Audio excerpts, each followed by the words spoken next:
So we're talking a little bit about some new devices you guys just recently received here. Tell us a little bit about the Lucas and kind of what it is and what it does. So the Lucas is a CPR device that takes the place of a human being, basically providing CPR. It's much more efficient. It increases the blood volume that's being circulated with CPR by up to 60%, increasing survival rates, and also makes for a safer transportation to the hospital using the device. 11 of our frontline engines will have these moving forward, and it will absolutely make the difference in I expect, many cases.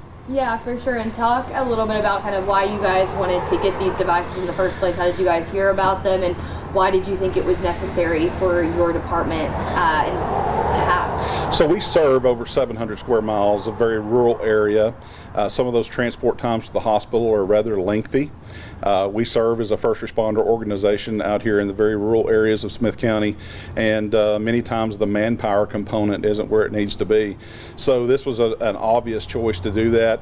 It's really becoming an industry standard if you really want to get down to it, because of the efficiency, and it does a much better consistent job of providing compressions to those that are in cardiac arrest. And like I said, 60% more blood volume moving with the Lucas than with standard CPR. Yeah, for sure. Talk a little bit about how the device actually works itself. So the device is basically a vertical piston that delivers the compression.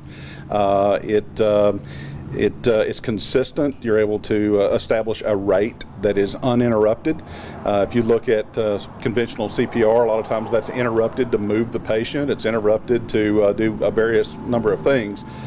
With the Lucas device, it's uninterrupted. Every time there's an interruption in CPR, you lose what blood volume you had circulating.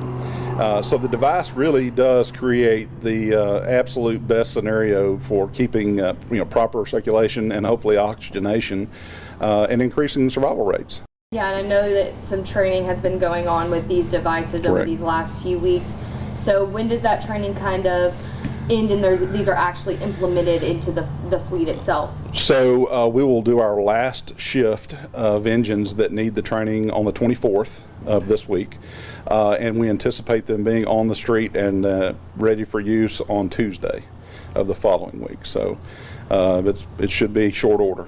Yeah, for sure. That's great to hear, especially now that we're doing this story. Now people hearing about it get excited to know that these are back there and can kind of help their family members stuff. Why do you think that this is so important for people that live around this area to know, hey, there's this new item that will be in the back helping you guys out, helping in emergency situations? Like, what do you think that they should know about this? I think it really summarizes the commitment that ESD2 has to the service that we're providing.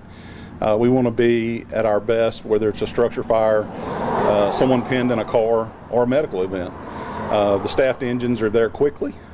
They provide expert level care, and then they roll right in with the paramedic units that come out, and as a package, team work together. They'll take those people to the appropriate facility for higher level care. So it's a chain of survival, really. That conversation's been around for a long time. And if we have our laypersons, our community members knowing CPR, performing that until we can get the Lucas device there and the AED, providing expert level care, getting good transportation to the hospital, uninterrupted CPR, we're definitely going to change the numbers as it relates to mortality. Yeah, and I know you said you didn't know the total of how much these cost, but do you know how it was paid for? Is it through grants? Actually, it was budgeted in our budget this year through the SD2 tax district, and it was very important. We felt like it was to the mission, absolutely to the mission. And again, it's very representative of what our philosophy is. If we can figure a way to provide a better level of service to those waiting on us, that's what we're going to do. Yeah. Is there anything else that you feel like is really important from your standpoint of things for people to know about these new devices, kind of when they're going to be implemented? Anything like that that you feel like we haven't talked about here that you feel like is really important for people to know in this story? Well, I certainly believe that, the Lucas isn't the only thing that is really new to the district. The spacing of engines with AEDs, with the Lucas device, advanced airway capabilities. We can actually put something in to assist with breathing. a lot of things that are definitely going to impact people very positively.